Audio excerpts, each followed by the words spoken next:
সৃষ্টির এই সুন্দর মুহূর্তে যেখানে মাটির স্পর্শে স্বর্গ নেমে আসে, সেখানে কালীঘাট পটুয়াপাড়ার শিল্পীরা শিব ও পার্বতীর মূর্তি গড়েন। শুধু মূর্তি নয়, তাদের হাতের ছোঁয়ায় ফুটে ওঠে ভক্তির এক অপূর্ব রূপ।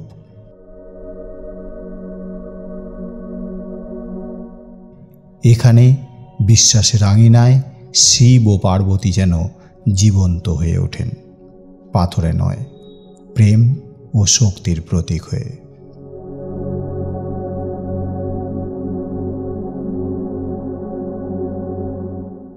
চোখ আত্মার জানালা। একটা মাত্র স্পর্শে শিল্পী জাগিয়ে তোলেন শিবের তৃতীয় নয়নকে, সর্বদর্শী, সর্বজ্ঞ। এই পবিত্র মুহূর্তে ব্রহ্মাণ্ড যেন থমকে দাঁড়ায়, কারণ এই চোখেই লুকিয়ে আছে সৃষ্টি ও ধ্বংসের নৃত্য, বিশৃঙ্খলা ও শান্তির ভারসাম্য। শিবের চোখ সময় ও রূপের বাইরে দেখে, দেখে অস্তিত্বের গভীরে। আর তখন তিনি অনুভব করেন তাকে, কোনো কথা ছাড়া, কোনো স্পর্শ ছাড়া। তাঁর উপস্থিতি তাকে ঘিরে ধরে যেমন ভোরের প্রথম আলো।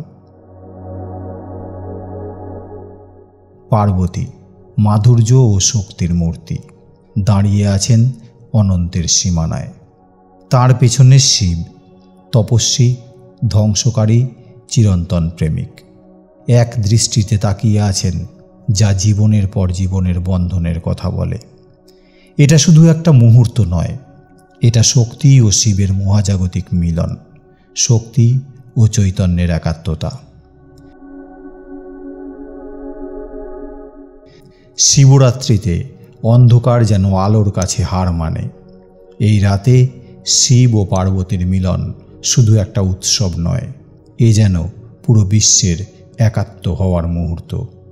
তাদের এই মিলন আমাদের মনে করিয়ে দেয় যে আমাদের ভেতরেও শিব ও শক্তি বাস করেন।